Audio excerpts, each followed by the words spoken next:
मंच पर आसीन मेरे मालिक गुरु भगवान एवं माँ जी के चरणों में मेरा शत शत प्रणाम।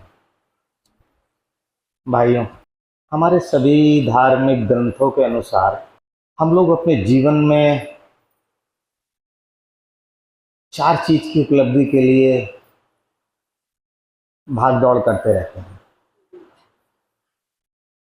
आप किसी भी धार्मिक ग्रंथ को पढ़ेंगे, किसी भी संत के पास जाएंगे,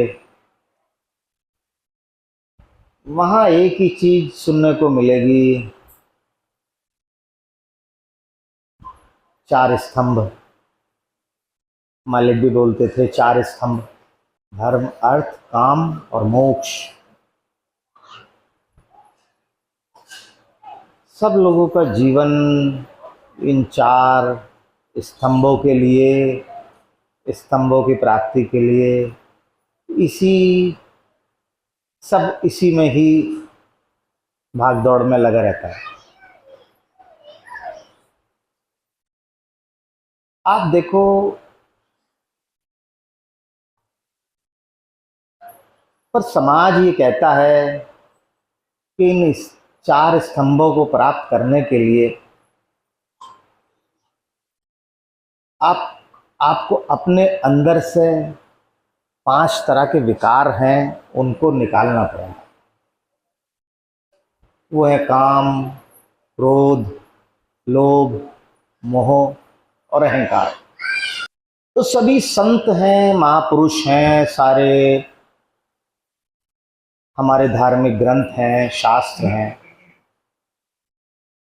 वो ये कहते हैं कि जीवन में अगर आपको ये चार स्तंभों को प्राप्त करना है तो 5 विकार आपको अपने जीवन से हटाने पड़ेंगे। वो है काम, क्रोध, लोभ, मोह और अहंकार। सभी बताते हैं, पर मेरा मानना, मेरा विचार बिल्कुल भिन्न है। सब कहते हैं कि ये सब चीज त्यागनी पड़ेंगी, तब आप परमात्मा की खोज, परमात्मा की उपस्थिति, परमात्मा का दीदार, परमात्मा का एहसास कर पाएंगे। ये 5 विकार अपने जीवन से हटाने होंगे। पर मेरा मानना है, हम लोगों ने इन्हें विकार ही क्यों बताया है? देखो, अगर कोई भी चीज सीमा में रहे तो वो स्वभाव होता है, और सीमा तोड़ती है तब वो विकार होता है। भोजन है, हम लोग भोजन करते हैं किस लिए? जीविका चलती रहे। शरीर पंच तत्व का है, ये निरंतर चलता रहे, ऊर्जा मिलती रहे। पर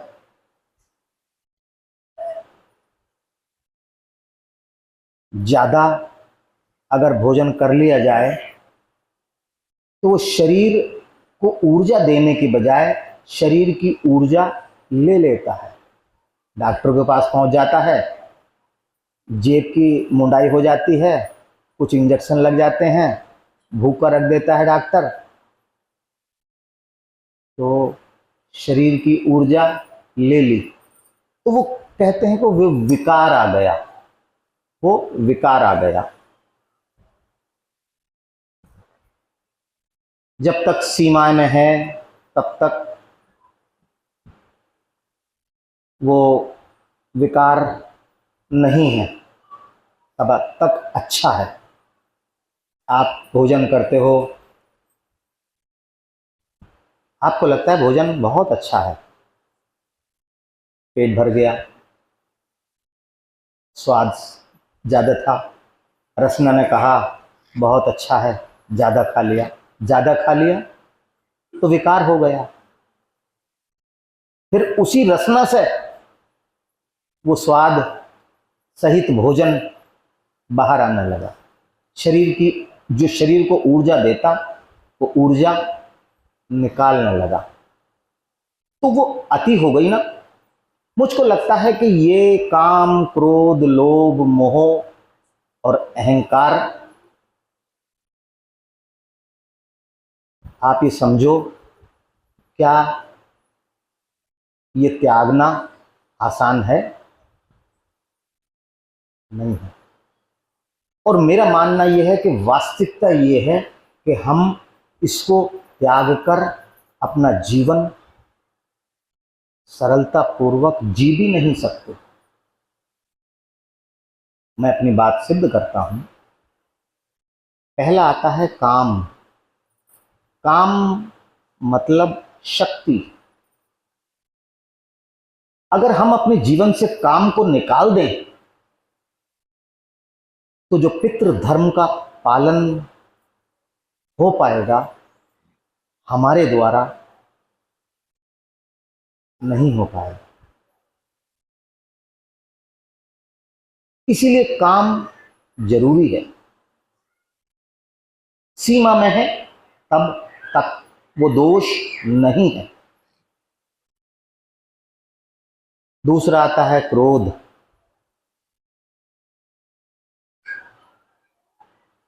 हमारे धार्मिक ग्रंथ बोलते हैं क्रोध नहीं करना चाहिए, पर मेरा कहना यह है कि अगर क्रोध सीमा में रहता है तो वो अपनी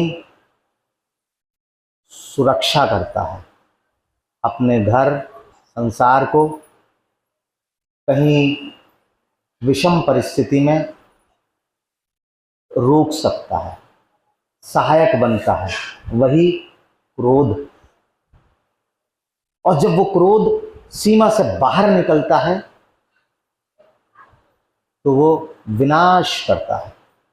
उसको कहा गया है दुर्गुण।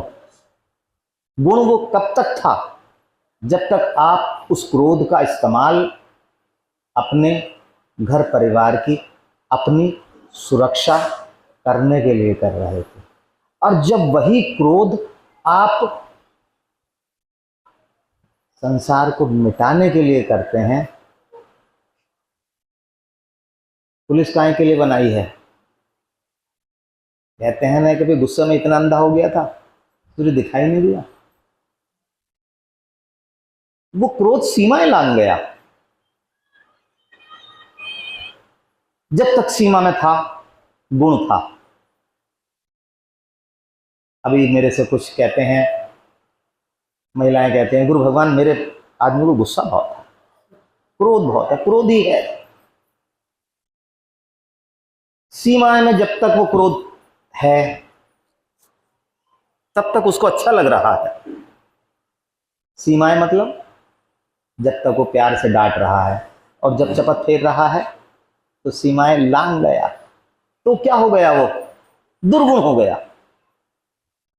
गुण कब तक था? जब तक उसे लग रहा था कि प्यार से, स्नेह से, गुस्सा भी कर रहा है, प्यार भी कर रहा है, जब तक उस सीमाओं में था। आता है लोभ। देखो, लोभ ऐसी चीज है जो हमको परिवार से, संसार से जोड़ती है।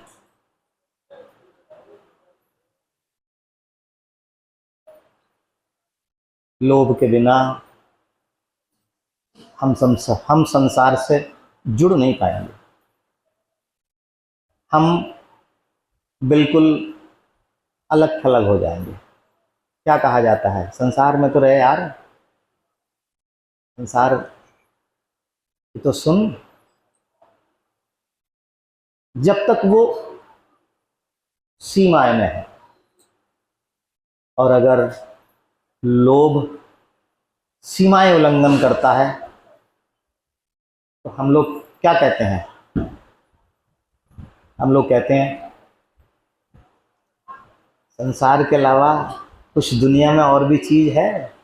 जैसे आप व्यापार करते हैं, आप किसी से क्या कहते हो, अरे यार कुछ कमाने के अलावा कुछ दूसरा भी है तेरी ज़िंदगी में या नहीं। सुबह को आँख खुले तो तू वहीं बैठा रहे, सो न जाऊँ तब भी वहीं बैठा रहे। कमाने के अलावा भी बहुत कुछ है। क्यों? क्योंकि वो सीमाएं लांघ रहा है। अंत में आता है अहंकार। देखो, अहंकार उसका अति रूप है। अहंकार से पहले आता है स्वाभिमान। हम लोग क्या कहते हैं, स्वाभिमान तक बात सही है। जब स्वाभिमान पे ठेस लगती है, अब तो भाई अब अहंकार है, सीमाएं लांघ गया। आप बताओ, स्वाभिमान अगर नहीं होगा तो क्या जीने से कुछ भला है? वो स्वाभिमान जब बढ़ जाता है तब वो रूप ले लेता है अहंकार का। सीमाएं जब वो लांघता है तब बनता है अहंकार। जब तक ये चीजें, सारी चीजें सीमाओं में रहती हैं, तब तक ये गुण, स्वभाव, अच्छी वृत्ति में गिनती होती है। और जब ये सीमाएं लांघती हैं, अभी आप देखो हरिद्वार में जल आ रहा है, सीमाओं में है, तो गवर्नमेंट कहती है खूब नहाओ, खूब करो। सीमाएं लांघ रहा है तो गवर्नमेंट कहती है जल से दूर हट जाओ। कारण क्या है? ये अब दोष है, अब ये विनाश विनाश विनाश करेगा। तो ये चीज तब होती है जब ये आगे अति बढ़ जाती है। पर मेरा अपना मानना है, जब हम लोग इन चार स्तंभों को पाने के लिए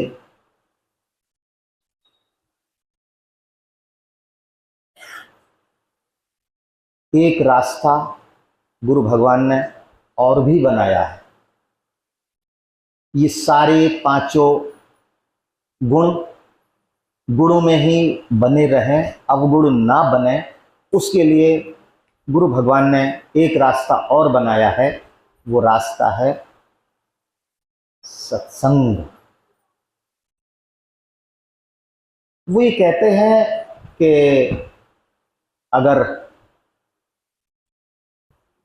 जिस चीज की उपलब्धि, जिस चीज की प्राप्ति के लिए तुझको ये अहम हो रहा है, जिस चीज की उपलब्धि के लिए, प्राप्ति के लिए इन चारों स्तंभों को, ये सब चीजें, सब विकार तुझे छोड़ने पड़ेंगे, तब तुझे परमात्मा का एहसास होगा। वो एहसास तुझे सत्संग में भी हो सकता है।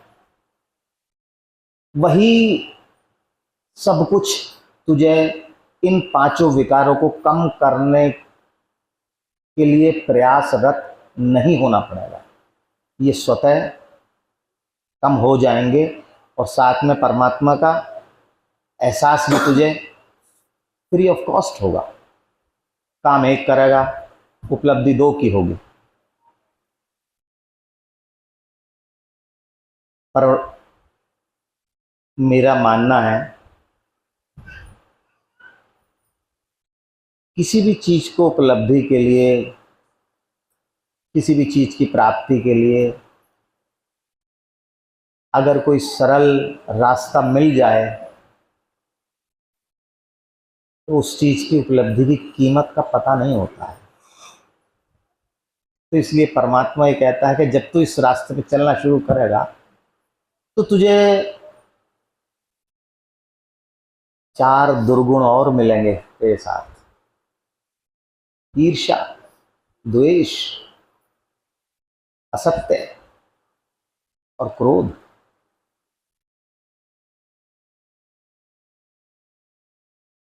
पर धीरे धीरे धीरे धीरे तेरे थोड़े से प्रयास से, देखो कुछ प्रयास तो हमको करने पड़ते हैं और हमसे कई गुना ज़्यादा प्रयास हमारे मालिक को करने पड़ते हैं। ऐसा नहीं है कि आपके चलने में केवल आपके ही कदम हैं, आपके चलने में आपके साथ आपके मालिक के भी कदम हैं, है ना। हाँ, ये सत्य है कि आपको केवल आपके कदम दिखाई देते हैं, मालिक के कदम नहीं दिखाई देते। पर ऐसा नहीं है कि मालिक के कदम ना दिखाई दें और मालिक की कृपा ना दिखाई दे। एहसास उनकी कृपा का, उनकी दया का सभी को होता है, और चाहे वो सच्चा दास हो मालिक का या झूठा दास हो, है ना। कृपा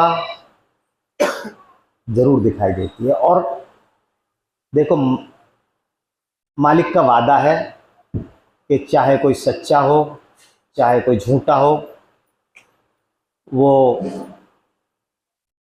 पूरा ध्यान रखते हैं, पूरा लाज बचाते हैं, और ऐसा नहीं है कि बीच में छोड़ देते हैं। मुझे एक प्रसंग याद आ रहा है। एक संत थे, उनका एक शिष्य, देखो सारे शिष्य एक से नहीं होते। जिस तरह पांचों उंगली एक सी नहीं है, जिस तरह आप सब एक से नहीं हैं, जिस तरह आप सब लोगों की दृष्टि एक सी नहीं है, जिस तरह आप सब लोगों की आयु एक सी नहीं है, आपका विचार एक सा नहीं है, आपका स्वाद एक सा नहीं है, आपका टेस्ट एक सा नहीं है, इसी तरह परमात्मा के दास भी एक से नहीं होते हैं। गुरु भगवान के एक भक्त निष्ठावान भी था, पर जैसे जैसे निष्ठा आती है वैसे वैसे परमात्मा अपनी कृपा दिखाता है, और जैसे जैसे परमात्मा अपनी कृपा दिखाता है वैसे वैसे आदमी को मद, अहंकार होने लगता है। वो अपने आप को कॉमन मैन नहीं समझता। कॉमन मैन मतलब साधारण आदमी नहीं समझता। वो समझता है कि मैं ही सबसे सीनियर हूँ, मैं सबसे बड़ा हूँ। कारण ये है कि मालिक की कृपा मेरे पर है। पर ये वो मूर्ख है, वो ये समझ रहा है कि मेरे पर कृपा है, जितनी तेरे पर कृपा उतनी सब पर कृपा है। ऐसा नहीं है। तो वो गुरुदेव का जो भक्त था, वो एक राजा के यहाँ मंत्री था। रोज सुबह उसका यही काम, राज दरबार में जाए, गुरुदेव के दर्शन करे, सिर झुकाए, कहे गुरुदेव जा रहा हूँ। ठीक है, वो भी बड़ा प्रसन्न कि गुरुदेव की असीम कृपा है, जो चाहता हूँ सब कुछ मिलता है। राजा के दरबार में पहुंचा, बड़ा एक दिन बड़ा नीचे बैठा काम कर रहा। पता नहीं राजा के मन में क्या विचार आया। राजा से बोला कि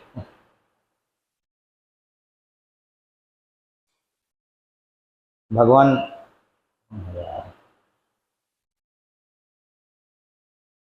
राजा बोला कि भाई मंत्री, तुम बड़े परेशान रहते हो, क्या बात है? कभी कभी देखता हूँ बड़े खुश रहते हो, कभी कभी बड़े परेशान रहते हो। मैं आज तुमसे बहुत खुश हूँ। मैं चाह रहा हूँ कि तुम्हारी इच्छा क्या है? उसने कहा राजन, इच्छा या आखिरी इच्छा? बोले नहीं, आखिरी नहीं, इच्छा। क्या चाहते हो? किस लिए परेशान हो? किस लिए सोचते हो? तो मंत्री बोला कि राजन, क्या बताऊं, इच्छा तो मेरी बहुत बड़ी है, पर आप चाह रहे हो सुनना, तो अगर माफी हो तो मैं सुनाऊं। बोले हाँ बताओ। बोले राजन, आपके पास इतना बड़ा साम्राज्य है, मेरा मन है कि छोटा सा अगर साम्राज्य मुझे भी मिल जाता तो मैं भी राजा होता, और कहाँ इस मंत्री की कुर्सी पर जीवन मेरा कट कट कर गुजर रहा है। राजा बोला बस इतनी सी इच्छा है, अगर मैं तुझे इस राज्य का आधा राज्य दे दूं तो कैसा हो। बोला कि राजन, ये तो मैं कभी स्वप्न में सोच भी नहीं सकता कि मैं जिस राज्य में मंत्री हूं उस राज्य का आधा राज्य मुझे मिल जाएगा। बोले तुझे हम आधा राज्य देंगे, पर हमारी एक शर्त है।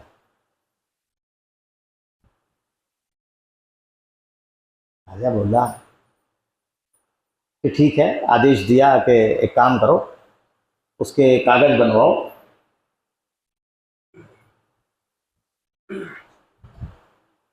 और कागज बनवाने के बाद आधे राज्य के कागज तैयार करवाओ।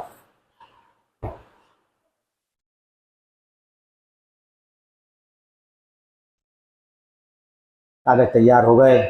राजा ने एक अनाउंसमेंट करवाया कि मैं तुमसे 3 प्रश्न मालूम करूंगा, और उन तीनों प्रश्नों का अगर तुमने जवाब दे दिया तो तुम्हें आधे राज्य का मालिक बना दिया जाएगा, और नहीं दे पाए तो गर्दन उतरवा दी जाएगी। वो बोला कि महाराज ऐसे 3 प्रश्न क्या है। बोले ठीक, बताओ। राजा ने कहा कि जीवन में सबसे बड़ा धोखा क्या है, और जीवन में सबसे बड़ी सच्चाई क्या है, और जीवन में सबसे बड़ा मतलब क्या है।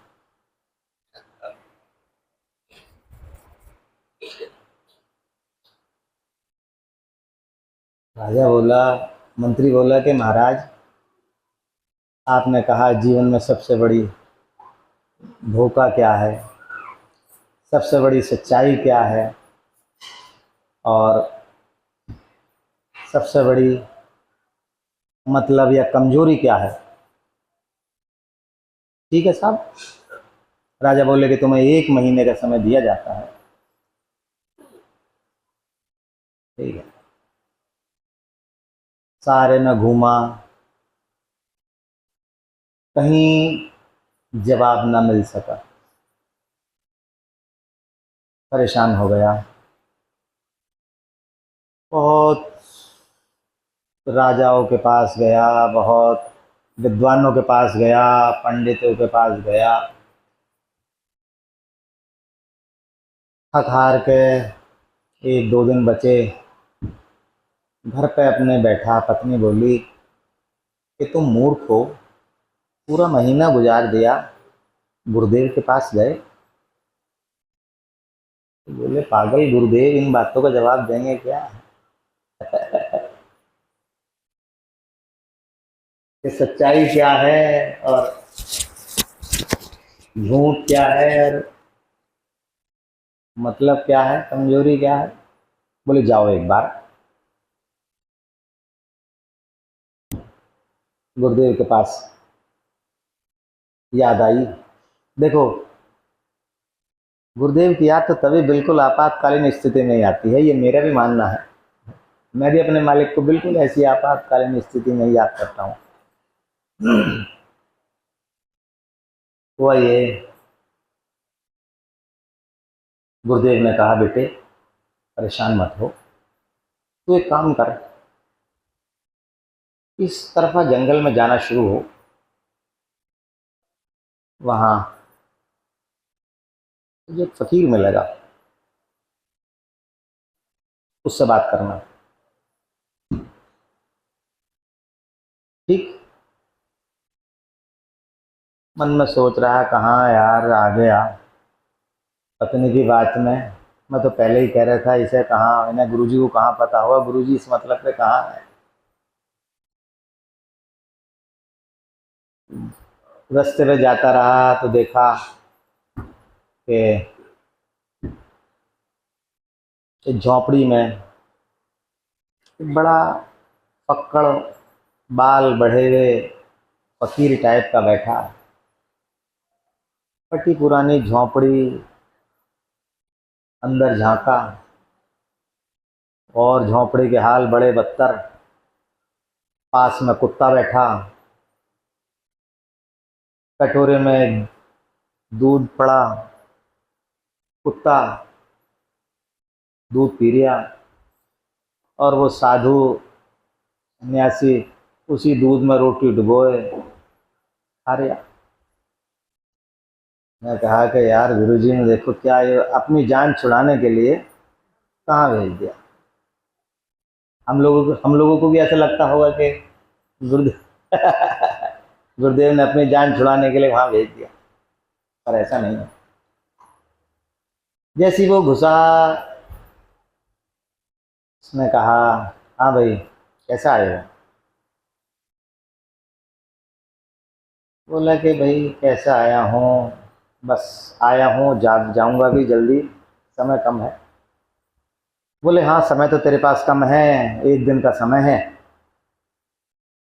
और तुझे 3 सवाल कोई परेशान कर रहे हैं। बोले हाँ, आपको कैसे पता। बोले देख एक बात सुन, मैं तेरे 3 जो प्रश्न हैं उन तीनों प्रश्नों का उत्तर दे दूंगा। मुझे पता है राजा ने तेरे से 3 प्रश्न करे हैं और तू लालच वश, मोहवश, कामना वश तो यहां तक आ गया। बोले ठीक है। देख पहले प्रश्न का जो अर्थ है कि जीवन की सबसे बड़ी सच्चाई तो ये है कि हम जीवित हैं, हम जीवित हैं। अगर हम जीवित अपने आप को मानते हैं तो परमात्मा हमारे अंदर निवास करता है। हम अपने आप को मृत समझते हैं, इसीलिए हम बाहर मृग की तरह तलाश करते फिरते हैं। और दूसरा प्रश्न सबसे बड़ा धोखा वो ये है कि हम ये भूले बैठे हैं कि हमारी मृत्यु भी कभी होनी है।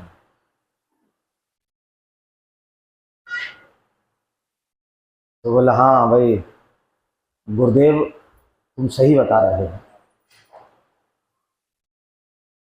तो बोले तीसरे प्रश्न का क्या होगा। बोले तीसरा प्रश्न ये है कि देख एक बात समझ, तीसरे प्रश्न का जवाब तुझे मैं तब दूंगा जब तू ये दूध पी ले। तो बोला महाराज कुत्ता भी इसी में खा रहा है, अब तुम भी इसी में खा रहे हो और मुझे दूध पिला रहे हो। बोले देख ले, अब ये लालच, मजबूरी। उसने सोचा कि इतना बड़ा साम्राज्य मिलेगा, कौन देख रहा है। फटाक से जना कुत्ते के आगे से उठाया, पी लिया। साधु बोला कि ये तीसरी प्रश्न का उत्तर है, ये तेरी ये मजबूरी है कि तू उस धन के लालच में ऐसा काम भी कर सकता है जिसको तेरी आत्मा गवाही ना दे। अब तेरी श्रेणी और कुत्ते की श्रेणी एक हो गई। जब एक हो गई तो फिर तुझे उस राज काज का क्या करना है। बोले देख तेरे से पहले ये प्रश्न राजा ने मेरे से भी करा था और मैं भी मंत्री ही हूँ, ये रखी मेरी कौशाल। बोले पर इस अवस्था में आने के बाद, इतना ज्ञान प्राप्त होने के बाद, फिर ये जिज्ञासा समाप्त हो गई कि क्या मुझे इस चीज की कामना है। जब मेरा और कुत्ते का स्तर बराबर हो गया, तो जिस तरह कुत्ते का कोई घर नहीं है, इस तरह क्या मैं इस राज्य का क्या करूंगा। और जिस तरह कुत्ते कुछ सब कुछ ना होते हुए छोड़ के जाना है संसार को, इसी तरह मुझे भी ये सारा वैभव, ये आधा राज्य काज लेने के बाद भी छोड़ के जाना है। जो काम 50 साल बाद करना है, वो काम आज क्यों ना कर लिया जाए। दिमाग घूम गया। खुशी खुशी राजा के पास आया, राजा से कहा कि आपके तीनों प्रश्नों का उत्तर मैं देने में सक्षम हूं। राजा ने कहा बताओ। फिर तीनों प्रश्न का उत्तर सुनने के बाद राजा बड़ा प्रसन्न हुआ। राजा ने वो आधे राज्य का जो कागज बनवाए थे वो दिए। अब उसने कहा राजन, ये रहा तेरा राज्य काज, कागज फाड़ कर राजा की तरफ फेंका कि देख अब मुझे क्या करना है। राज्य तेरा है, तू संभाल, और तू भी एक दिन वहीं जाएगा जहां मैं जाऊंगा। आज तू राजा है, और वहां तू और मैं दोनों राजा ही हैं। परमात्मा हम दोनों को ऐसे ही देखेगा जैसे राजा को देखता है। बड़ा सुंदर है। कहते हैं गुरुदेव के पास आया, गुरुदेव के चरण पकड़ लिए। देखो गुरुदेव तो अंतर्यामी होते हैं। तो बोले भाई आज तेरी आत्मा कैसे जागृत हो गई। तू इतने दिन तक तूने सेवा करी और तेरा विश्वास खंडित हो रहा था। तूने ये तेरे ये दिमाग में भ्रम कैसे आ गया कि गुरुदेव क्या इन प्रश्नों के उत्तर नहीं जानते।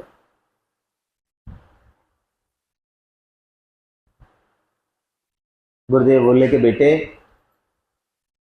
हम सब कुछ जानते हैं, पर हम लोग भी सीमाओं में बंधे रहते हैं। पर हाँ ये अवश्य है, ये मैं भी मानता हूं कि जो अपने इष्ट से जुड़ गया, आप ये ना समझिए कौन कहाँ जुड़ गया।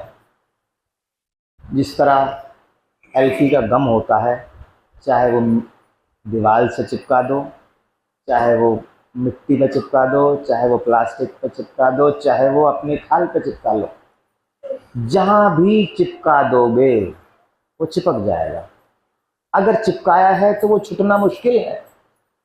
अगर विश्वास से, विश्वास रूपी गम परमात्मा के चरणों में चिपक गया, तो आप यकीन मानिए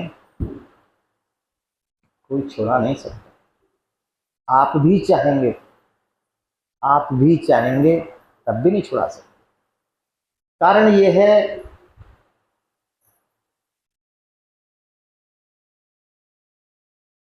बिल्कुल साधारण सी बात है, हमारे सोचने का स्तर और मेरे मालिक के सोचने के स्तर में बहुत बड़ा है, बहुत बड़ा है, बहुत बड़ा फर्क है। बात साधारण सी इसलिए लगेगी, अटपटी सी इसलिए लगेगी, कारण ये है ये विश्वास की अवस्था जिसकी होगी उसको पता लगेगा। जैसे मैं एक आपको उदाहरण देता हूँ। कोई वो देखा गूंगा, ये मालिक बहुत देते थे उदाहरण, गूंगा, गूंगे को आप आम खिला दो, उससे पूछो कि कैसा जायका है, अब वो भिन्न भिन्न तरह के मुंह बनाएगा, ऐसा है, वैसा है, वैसा है, वैसा है। वही आम आप किसी सामान्य पुरुष को खिलवाइए या महिला को खिलवाइए, वो उसका सही वर्णन कर पाएगा। पर जो वो कर रहा है और जो ये कर रहा है, वर्णन दोनों का एक ही है, पर ये हमारी बुद्धि है, हम उसका वर्णन समझ पा रहे हैं, गूंगे का वर्णन नहीं समझ पा रहे हैं। तो परमात्मा कहता है कि मैं उसका भी वर्णन समझता हूं जो गूंगा है, और जो बोलने वाला है उसका भी वर्णन समझता हूं। तो कोई ये ना समझे, अभी ये कह रहा था बेचारा जिनके साथ पढ़ाई की है कि परमात्मा का नाम लेके सारे काम करता हूं, कंप्यूटर हैक हो गया। वास्तव में ये ऐसी जगह है जहां जरा सा भी बात लीक का मतलब कई सारों की नौकरी छोड़ो, आजीवन कारावास हो जाएगी। इतनी सेंसिटिव जगह पे वो है।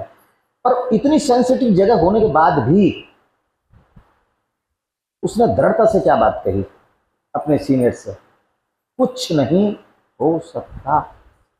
ये क्या बोल रहा था? अब उसे पता था कि कुछ हो गया गड़बड़, उसे पता था कि गड़बड़ कुछ हो गई,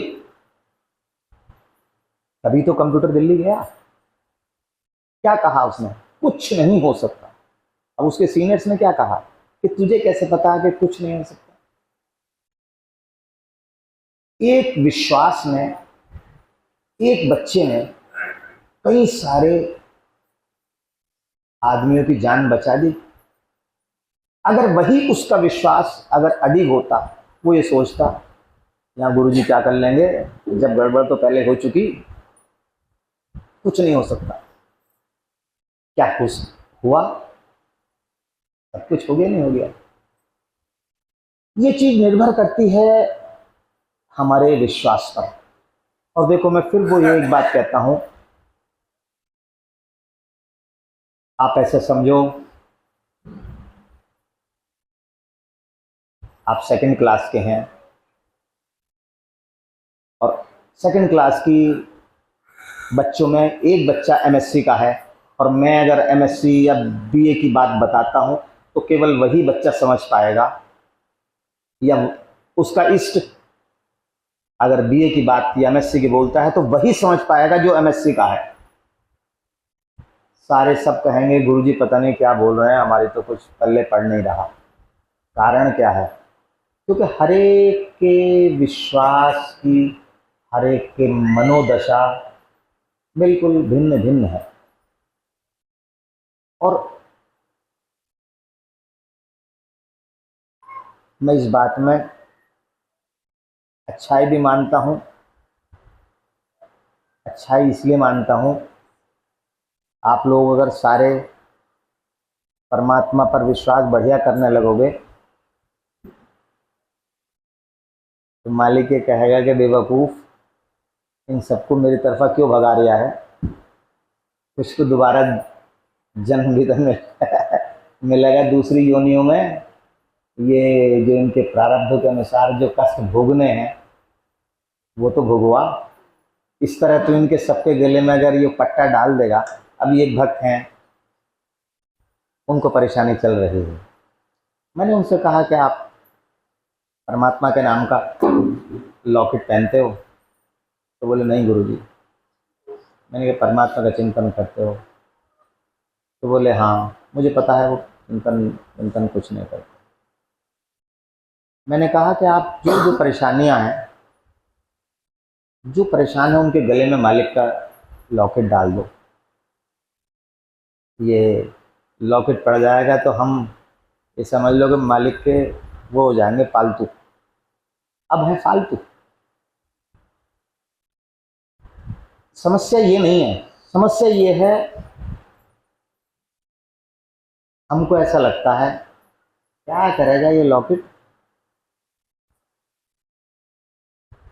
कुछ नहीं कर सकता, और वास्तव में कुछ भी नहीं कर सकता। कुछ अब तो थोड़ा सा मैं कुछ ज़्यादा कुछ बदतमीजी से करने लगा। मेरे मालिक कुछ नहीं करते थे। बदतमीजी मैं इसलिए कह रहा हूँ, अभी एक बहन आती है हमारी, उनको भैंस को दिक्कत थी, मैंने बाहर टंकी में से पानी भरा, शीशे में दे दिया, मैंने उनको पिला दिया, वो ठीक हो गई। मैं इस तरह का कारण ये है कि देखो, ये क्रियाएं तांत्रिक क्रियाएं कहलाती हैं, ये क्रियाएं तांत्रिक क्रियाएं कहलाती हैं। और मालिक ने कभी तंत्र मंत्र को ज़्यादा कीमत नहीं समझी, वैल्यू नहीं दी। और पर समय की विडंबना ये है, आप सब लोगों का विश्वास ये है, समाज का चलन ऐसा है कि आपकी इच्छा किसी चीज की नहीं, आपकी इच्छा तो ये इमीडिएटली फायदा हो, चाहे कुछ हो या ना हो। अब ये बढ़िया नहीं है। मैं बाध्य इसलिए होता हूं, मैं तो जो भी देखो, जब मैं कहता हूं, मैं ना मैं किसी का गुरु, ना मैं किसी का, गुरु वाली श्रेणी तो है ही नहीं। आप मुझे भाई कहो, बाप कहो, पापा कहो, चाचा कहो, ताऊ कहो, सब स्वीकार है, गुरु नहीं। मैं तो सारा जो भी काम करता हूँ मालिक पर समर्पित। ले भाई, ले भाई।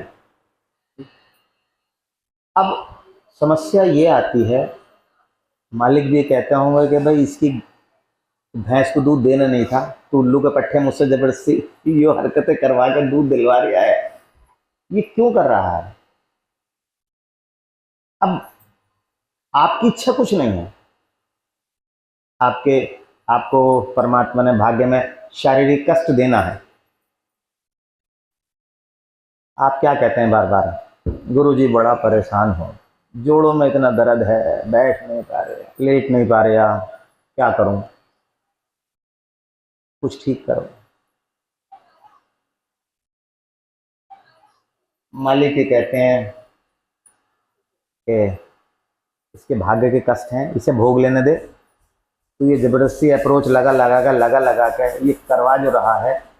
देखो, वास्तविकता ये है कि जो आपके भाग्य के कष्ट हैं वो आप जितनी जल्दी भुगत लो उतनी जल्दी बढ़िया है। जिसका कर्ज है जितनी जल्दी दे दो उतनी जल्दी बढ़िया है, अन्यथा ब्याज सहित देना पड़ेगा। ब्याज का मीटर घूम रहा है। जो जमींदार है ऊपर जो बैठा है उसका मीटर घूम रहा है ब्याज का, चक्रवृद्धि ब्याज लगेगा। अब 2 कम्मच लगेंगी, अगली बार 4 लगेंगी, 2 छूट गई, 2 अगली, है ना। अब बढ़िया है, 2 अभी खा लो। मालिक के कहते थे, ज्ञानी भोगे ज्ञान से, मूर्ख भोगे रोए। हम मूर्ख हैं, जरा सी पीड़ा, गुरु जी, यही हाल होता है। ठीक है, मैं आपकी बुराई नहीं कर रहा, कारण यह है कि आप संसार में रहते हो, संसार भोगते हो, संसार में रहते हो, संसार भोगते हो, तो संसार की ही कामना करोगे। और वास्तविकता ये है, जिस संसार में रहते हो, जिस संसार का भोग करते हो, उसके बिना जीवन भी यापन करना संभव नहीं है। ये हमारी सोच है। और एक बात बताओ, पागल देखा कोई? पागल हम जैसा ही होता है, साधु सन्यासी हम जैसा ही होता है, उसी योनि में है जिस योनि में हम, वही दिन रात उसके साथ हैं, वही राग द्वेष उसके साथ भी हैं, पर उसको तो कोई फिक्र नहीं, वो बेफिक्र। और हम लोग केवल परेशान दिमाग से ही हैं। औसतन क्या कहते हैं आमतौर पर, मत दिमाग ज्यादा खराब मत करे यार, सारे दिन ठीक है, सारे दिन तू इसी चक्कर में रहेगा, उधेड़ बुन में, उधेड़ बुन में। उधेड़ बुन शरीर से नहीं कर रहा, वो उधेड़ बुन कहाँ से? दिमाग से। तो मेरा आप सब लोगों से एक विशेष कहना है, विशेष अनुरोध है कि देखिएगा, परमात्मा के दरबार में सब बराबर है। और जैसे मैं एक उदाहरण देता हूँ, अंकुश का नाम सुना है? अंकुश कहते हैं जो हाथी को ऑपरेट करने वाला एक हथियार होता है, जरा सा त्रिशूल होता है, आधा त्रिशूल। अंकुश किसी एक हाथी का थोड़ी होता है, वो महावत किसी भी हाथी पे लेके बैठ जाए, उस पर काम करने लगता है,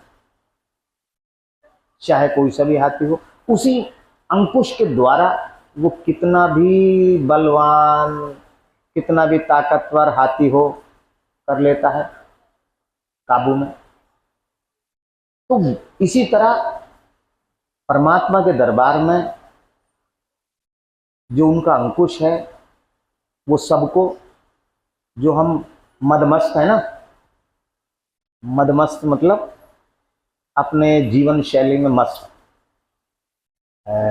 चिंता कुछ है ही नहीं, तो सब मदमस्तों को वो एक अंकुश परमात्मा की कृपा सबको बराबर कर देती है और सब को नियंत्रित भी कर देती है। पर वो उन्हीं पर को नियंत्रित करती है जो उस अंकुश के क्षेत्र में आते हैं। जब कोई हाथी उस अंकुश के क्षेत्र में ही नहीं आएगा तो नहीं हो सकता। क्षेत्र में आना मतलब परमात्मा के सम्मुख पहुंचना, ध्यान में बैठना। हम जब ध्यान में बैठेंगे तो परमात्मा हमारे सम्मुख होगा, और परमात्मा सम्मुख होगा तो आप समझिएगा कि जो चारों स्तंभ हैं उनको पार करवाने के लिए किसी की आवश्यकता नहीं है। फिर कितने भी हम मदमस्त हों, परमात्मा का अंकुश चारों स्तंभों को ऐसे पार करवा देगा, पता नहीं लगा। जो लोग ध्यान समाधि में बैठते हैं, जिनको समाधि लगती है आज भी जो हैं, आप उनसे मालूम करो कि जो आप ध्यान में बैठते हो, जो आपको परमात्मा का एहसास होता है, क्या उसको पाना मुश्किल है? तो कहेगा नहीं, मुश्किल नहीं है। एक साधारण आदमी से मालूम करो तो कहेगा भाई कठिन है, हमें तो 20 साल हो गए। अब डॉक्टर साहब हैं, इनसे कहो किसी का ऑपरेशन करना है, छेद कर दो, लो ढुर। आपसे कहो कि छेद, हम देख भी नहीं सकते। कारण क्या है? ये अभ्यस्त हैं, ये प्रैक्टिस में आए हुए हैं इनके। हम लोग प्रैक्टिस कर ही नहीं पा रहे, हम देख भी नहीं पा रहे। हम लोग समाधि में, ध्यान में, परमात्मा के चिंतन में बैठ भी नहीं पा रहे। जब बैठ भी नहीं पा रहे तो मालिक के सम्मुख भी नहीं हो पा रहा है। जब मालिक के सम्मुख भी नहीं हो पा रहा है तो मालिक की कृपा से तो वंचित रहना ही रहना है। मालिक की कृपा से वंचित रहने के साथ साथ ये है, और दोषारोपण।